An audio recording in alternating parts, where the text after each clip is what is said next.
नमस्कार दोस्तों, स्वागत है आपका फिर से जेडेक्स न्यूज में। दोस्तों, ये भारत अब बदल चुका है। भारत अब 1947 वाला भारत नहीं रहा है और भारत को सॉफ्ट पावर मानने की गलती यूरोपियन यूनियन से लेकर चाइना जैसे देश जो करे बैठे हैं वो बहुत ही अंधेरे में हैं, क्योंकि भारत की सरकार ने अब एग्जाम्पल सेट कर दिया है भारत की पॉलिसी का, फॉरेन पॉलिसी का। आपको याद होगा कि पिछले ही महीने भारत की सरकार और अमेरिका की न्यूयॉर्क टाइम्स ने यह खबर दी थी कि मुंबई के अंदर चीन की सरकारी कंपनी ने साइबर हमला किया है और इसकी पुष्टि अमेरिकी न्यूज़पेपर ने भी की थी। उसके बाद भारतीय मीडिया को पता लगा था कि किस तरीके से मुंबई के जो पावर सेक्टर है उस पर साइबर हमले की कोशिशें चाइनीज हैकरों ने की थी। लेकिन यहां पर यह एक हमला हो गया तो भारत की सरकार ने कोई इश्यू नहीं बनाया, चाइना को कोई मैसेज नहीं भेजा। लेकिन अब यह खबर आ रही है, ये आर्टिकल इसका जीता जागता प्रूफ है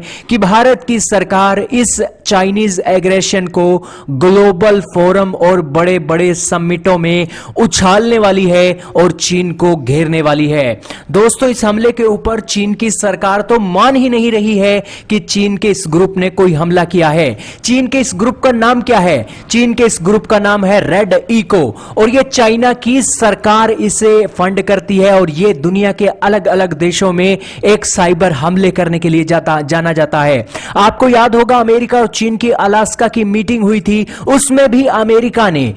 मुद्दा उठाया था कि चीन की कंपनियां अमेरिका के ऊपर साइबर हमला कर रही हैं और इन सभी सिचुएशंस के बीच भारत के ऊपर भी बहुत बड़ी मात्रा में साइबर हमले किए गए हैं। एक डाटा के अनुसार 11 सितंबर 2019 को यह कहा गया था कि भारत के पावर सेक्टर के ऊपर 30 साइबर हमलों की कोशिशें रोजाना होती हैं और ये साइबर हमले जो किए जाते हैं चीन, नॉर्थ कोरिया और रशिया जैसे देशों से इन हमलों की एक शुरुआत होती है। ये तो दोस्तों आपको पता लगा, लेकिन भारत अब 1947 का भारत नहीं है, 1962 का भारत नहीं है। चीन को आज एग्जाम्पल सेट कर दिया गया है और भारत की सरकार अब इस साइबर हमले की जो आवाज है दुनिया के कोने कोने तक पहुंचाने वाली है और चीन के एग्रेशन से पूरी दुनिया को जागरूक करने वाली है कि चीन आज इस तरीके से एग्रेशन दिखा रहा है अपने अड़ोसी पड़ोसी देश हो या फिर अमेरिका हो, उनके ऊपर साइबर हमले कर रहा है। आज चीन खुद तो अपने देश में डेमोक्रेसी की स्थापना नहीं करता है, ना ही दुनिया के देशों के सॉफ्टवेयर और उनकी वेबसाइटों को आज अपने देश में एक्सेस करने देता है। लेकिन आज डेमोक्रेसी को स्थापित करने वाले देश चीन की कंपनियों को खुली छूट दे रखी हैं और यही कारण है कि चीन की कंपनियां आज डेमोक्रेसी वाले देशों में सिर चढ़कर बोल रही हैं और आज भारत के पावर सेक्टर के ऊपर जो साइबर हमला हुआ है वो जीता जागता सबूत है और भारत को चाहिए कि चीन के अंदर